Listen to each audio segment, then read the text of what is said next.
행복을 낳는 얀테의 법칙. 동화의 나라로 잘 알려져 있는 덴마크는 유엔이 발표한 인류 행복 지수에서 세계 200여 개 국가 중 해마다 상위권에 올라가 있습니다. 그렇다면 그 이유가 무엇이겠습니까? 물론 덴마크의 이상적인 복지와 교육 시스템도 그 이유로 들 수 있지만 국민 행복의 토대에는 얀테의 법칙이라는 것이 절대 영향을 주고 있기 때문이라고 말할 수 있습니다. 얀테의 법칙은 덴마크의 작가가 쓴 소설에 나오는 10개의 규칙입니다. 보통 사람의 법칙이라고도 하죠. 그 내용을 함께 들어볼까요? 보통 사람의 법칙 10분. 첫 번째, 나 스스로 특별한 사람이라고 생각하지 말라. 두 번째, 다른 사람들보다 좋은 사람이라고 착각하지 말라. 세 번째, 다른 사람들보다 더 똑똑하다고 생각하지 말라.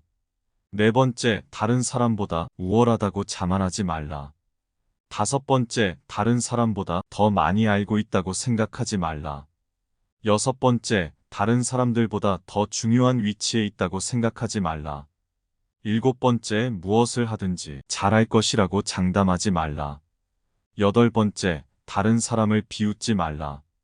아홉 번째, 다른 사람이 나에게 신경 쓰고 있다고 생각하지 말라. 열 번째, 다른 사람을 가르치려 들지 말라.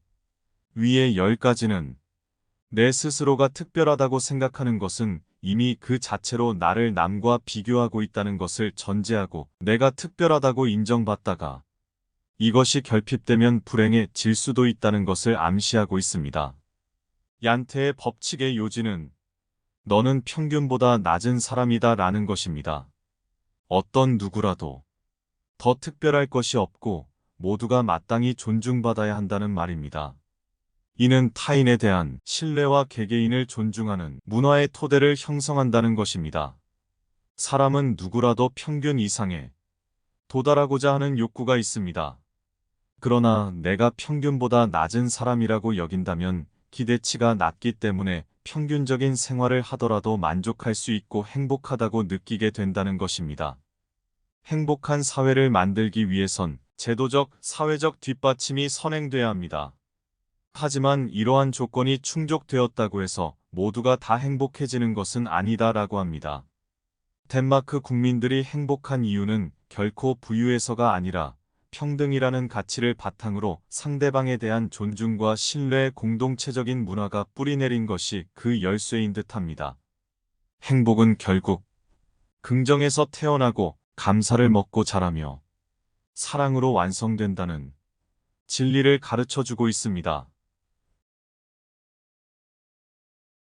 불교 경전에 일체유심조라는 말이 있습니다. 그냥 쉽게 풀이하면 세상사 모두 마음먹기 나름이라고 풀이되는 말입니다. 기쁘고 화나고 슬프고 즐거운 것 모두가 생각하기 나름이란 것이죠. 마음 한 가닥으로 천국과 지옥을 오고 간다. 라는 옛말이 그런 게 아닌가 싶습니다. 일본 전래 불교 이야기 중에 천국과 지옥이라는 다음과 같은 이야기가 있습니다. 어느 날 한 노승에게 권세 있는 무사가 찾아와서는 다짜고짜 천국과 지옥의 차이를 가르쳐 달라고 했습니다. 노승은 아주 마땅찮은 표정으로 대답했습니다. 말해줄 수야 있네만 자네에게 그것을 이해할 만한 머리가 있는지 모르겠네. 무사는 노승의 무례한 말에 애써 분을 사기며 말했답니다. 무례하오. 당신이 지금 누구하고 이야기하고 있는지 알고 있소? 목소리의 노여움이 아주 커서 금방이라도 노인을 해칠 것 같았지만 노승은 깔보는 태도를 굽히지 않았답니다. 자네는 별로 대단한 사람은 아니지. 자네가 어리석어서 그 사실을 모르는 것 같네 그려. 무사는 분에 못 이겨 몸을 떨었습니다. 그럴수록 노승은 한층 더 놀리는 투로 말했습니다. 허리에 찬 것은 검이라 부르는 물건인가? 음식을 자르는 칼처럼 보잘것없어 보이는군. 멋이라. 무사에게 그 이상의 모욕은 없었습니다.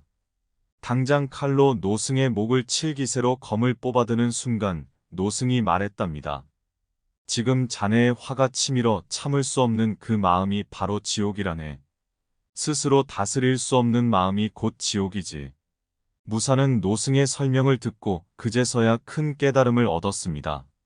무사가 조용히 칼집에 칼을 꽂고 안정을 되찾자 노승이 다시 입을 열었습니다. 지금 자네가 스스로 마음을 다스리고 안정을 찾은 그 마음이 바로 천국일세. 내가 내 마음을 다스릴 수 없을 때가 지옥이고 내가 내 마음을 다스릴 수 있을 때가 천국이란 것이지.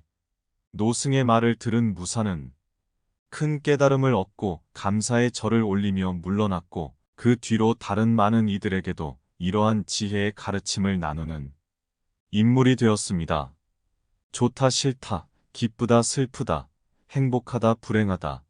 이런 건 모두가 마음의 문제입니다.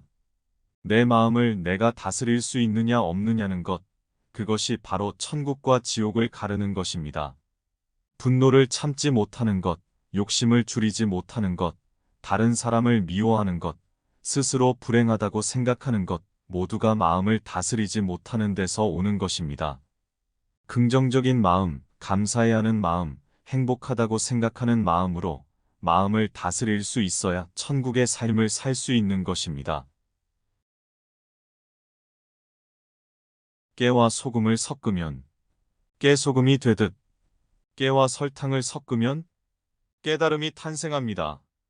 뉴턴과 사과와의 인연이 만유인력의 법칙을 낳았고 잡스와 애플과의 만남이 세상을 바꿨으며 유성룡과 이순신과의 인연은 나라를 구했습니다. 원효대사는 해골바가지를 만나서 일체유심조를 깨달았듯 인생길에는 수많은 인연의 깨달음들이 있습니다. 밤하늘의 별을 보며 우주의 섭리를 깨우칠 수도, 스치는 바람에도 계절의 원리를, 서로 나누는 악수에서도 사랑을 깨닫습니다. 모든 것에는 존재 이유가 있습니다. 우리가 살아가는 이유, 그것은 감사하고 사랑하며 나누고 베풀고 행복하게 살아야 할 이유일 것입니다. 어떤 관광객이 나이아가라 폭포의 장관의 감탄사를 연발하며 구경하다가 목이 말라 폭포의 물을 떠서 맛있게 마셨습니다. 아, 물맛 좋네. 하고 걸어 나오던 그는 폭포 옆에 포이즌, POISON이라고 쓰여있는 팻말을 보았죠. 자신도 모르게 독성분이 든 물을 마신 것입니다. 아니나 다를까 서서히 배가 아파오기 시작했습니다. 창자가 녹아내리는 것 같은 아픔을 느꼈습니다. 동료들과 함께 급히 병원에 달려가서 자초지종을 이야기하고 살려달라고 했습니다. 그런데 상황을 전해 들은 의사는 갑자기 껄껄 웃으면서 한참을 웃고만 있었더라는 것입니다. 어이가 없고 황당하기도 한 그와 동료들은 의사에게 따져 물으며 어서 수술을 하지 않고 뭘 하냐고 물었습니다. 그러자 의사가 이렇게 대답하던 것입니다. 포이즌은 영어로는 독이지만 프랑스어로는 낚시 금지란 말입니다. 별 이상이 없을 테니 돌아가셔도 됩니다라고 말이죠. 의사의 이 말 한마디에 그렇게 아프던 배가 아무렇지도 않게 되었습니다. 이와 같이 내가 알고 있는 어떤 상식이나 믿음은 우리의 마음과 몸까지도 다스리고 지배합니다. 덥다고 짜증을 부리면 몸도 마음도 상합니다. 행복은 우리의 마음먹기에 달린 것이죠. 어떤 상황이나 조건 때문에 행복하고 불행한 것이 아니라 나의 마음가짐이 행복과 불행을 결정합니다. 자살이라는 글자를 반대로 하면 살자가 되며 영어의 스트레스를 반대로 하면 디저트란 말이 됩니다. 나폴레옹은 유럽을 제패한 황제였지만 내 생에 행복한 날은 6일밖에 없었다고 고백했고 헬렌 켈러는 내 생에 행복한 날은 단 하루도 없었다는 고백을 남겼습니다. 마음먹기에 따라 천국과 지옥이 갈림길이 됩니다. 신라의 원효대사도 해골의 고인 물을 마시고 깨달음을 얻어 득도하였다는 일체유심조는 세상사 모든 일은 마음먹기에 달려있다고 설파하였습니다. 그렇습니다. 우리는 이 세상에 태어난 것만으로 행복해야 합니다. 부자여도 가난하여도 그런대로 살만한 세상이었으니 누굴 원망하고 미워해야 하는가요? 그저 삶은 마음먹기에 달린 것, 비우고 또 비워내며 바람같이 물같이 살다가 가야겠습니다. 욕심은 부릴수록 더 부풀고 미움은 가질수록 더 거슬리며 원망은 보탤수록 더 분하고 아픔은 되씹을수록 더 아리며 괴로움은 느낄수록 더 깊어지고 집착은 할수록 더 질겨지는 것이니 부정적인 일들은 모두 지우는 게 좋습니다. 지워버리고 나면 번거롭던 마음이 편안해지고 마음이 편안해지면 사는 일이 언제나 즐겁습니다. 칭찬은 해줄수록 더 잘하게 되고 정은 나눌수록 더 가까워지며 사랑은 베풀수록 더 애틋해지고 몸은 낮출수록 더 겸손해지며 마음은 비울수록 더 편안해지고 행복은 감사할수록 더 커지는 평범한 일상생활에서도 언제나 감사한 마음으로 즐겁고 밝게 사는 것보다 더 좋은 게 또 있을까요? 행복이 오는 아침. 좋은 꿈 꾸셨나요? 매일 찾아오는 하루지만 정을 담고 행복 담아 소중한 하루를 선물합니다. 감사합니다.